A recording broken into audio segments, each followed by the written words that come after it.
अस्सलाम वालेकुम, I am clinical dietitian अरूज हुसैन। आज जिस टॉपिक में हम बात करने जा रहे हैं that is anaemia in children, बच्चों में खून की कमी का होना। अब एनीमिया बेसिकली होता क्या है? अगर हम आम जुबान में बात करें तो एनीमिया हम खून की कमी को कहते हैं। अब खून की कमी होती किस तरह से? हम ह्यूमन बींग्स की बॉडी में RBCs होते हैं जिनको हम रेड ब्लड सेल्स का नाम देते हैं। ये हमारी बॉडी में खून बना रहे होते हैं, ब्लड बना रहे होते हैं, HB बना रहे होते हैं। और एनीमिया इस सूरत में होता है जब आपकी बॉडी में RBCs red blood cells unhealthy होते हैं या थोड़ी मिकदार में बन रहे होते हैं या बन रहे होते हैं, लेकिन उनकी जो हेल्थ है वो अच्छी नहीं होती, वो अनहेल्दी होते हैं। तो उस सूरत में क्या होता है कि बच्चे एनीमिक हो जाते हैं, यानी उनके अंदर खून की कमी हो जाती है। तो इस डिजीज़ को, इस टर्म को हम कहते हैं कि ये बच्चा एनीमिक है या ये इस एनीमिया का शिकार है या इसमें खून की कमी है। अब ऐसे कौन से सिम्टम्स हैं जिनको मद्देनज़र रखते हुए, कौन से ऐसे इलामात हैं जिनको मद्देनज़र रखते हुए आपको पता चल सकता है कि आपका बच्चा एनीमिक है, इसमें खून की कमी है? तो सबसे पहला जो सिम्टम है वो उसमें आयरन का कम हो जाना। ठीक है, आयरन यानी कि उसमें खून की कमी होगी, आयरन उसका कम होगा तो जो इसकी स्किन है वो पेल सी लगेगी, उसकी आईज का जो वाइट एरिया होता है वो आपको पेल लगेगा और उसकी जो स्किन पे एक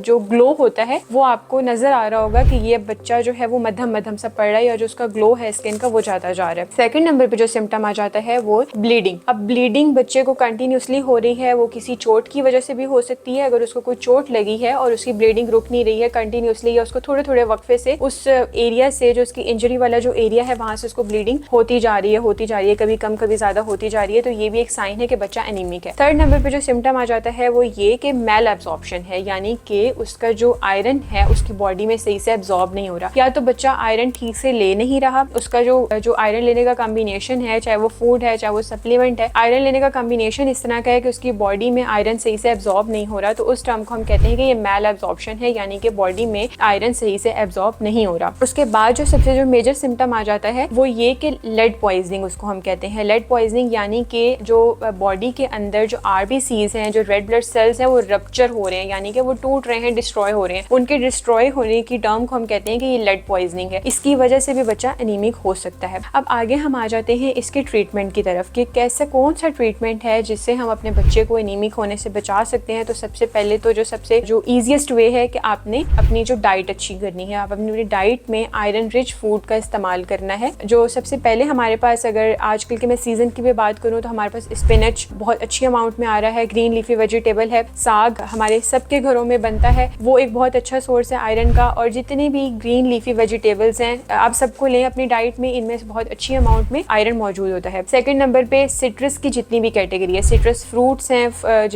कुछ सिट्रस वेजिटेबल्स हैं, उनकी जितनी भी कैटेगरी है वो आप अपनी डाइट में लें, उसमें आयरन बहुत अच्छी अमाउंट में मौजूद होता है। और इसके अलावा आप कैरेट है आपके पास, उसके अंदर आयरन बहुत अच्छी अमाउंट में होता है। एप्पल है आपके पास, उसमें आयरन बहुत अच्छी अमाउंट में हो जाता है। और इसके अलावा हमारे पास आ जाता है बनाना में बहुत अच्छी अमाउंट में आयरन होता है और वो आप बहुत तेजी से आपका जो RBCs हैं उनकी अमाउंट को बढ़ाता है। और उसके अलावा हमारे पास आ जाते हैं आयरन सप्लीमेंट्स। आप बच्चों को आयरन सप्लीमेंट्स भी दे सकते हैं, वो सिरप की फॉर्म में भी होते हैं, वो कैप्सूल्स की फॉर्म में भी होते हैं और वो गमीज की फॉर्म में भी होते हैं, जिनका कोई नुकसान नहीं होता, वो एक न्यूट्रास्यूटिकल प्रोडक्ट होती है, वो भी आप अपने बच्चे को यूज करवा सकते हैं। और इसके अलावा हमारे पास आ जाते हैं हार्मोन सप्लीमेंट्स या ग्रोथ सप्लीमेंट्स। बच्चे की जो ग्रोथ है वो रिटार्डेड हो सकती है, बच्चा अंडरवेट हो सकता है अगर वो बहुत ज्यादा एनीमिक है और उसकी जो बॉडी है वो बहुत ज्यादा ब्लड की डेफिशिएंसी हो रही है, तो उसकी वजह से बच्चे की ग्रोथ रिटार्डेड हो सकती है। तो आप उसको कोई भी हार्मोन सप्लीमेंट्स या ग्रोथ सप्लीमेंट्स भी यूज करवा सकते हैं। आई होप आपको ये चीजें क्लियरली समझ आ गई होंगी। आज का टॉपिक हम अपना यहाँ पर वाइंड अप करते हैं, मिलते हैं इंशाल्लाह नेक्स्ट वीडियो में, तब तक के लिए अल्लाह हाफिज।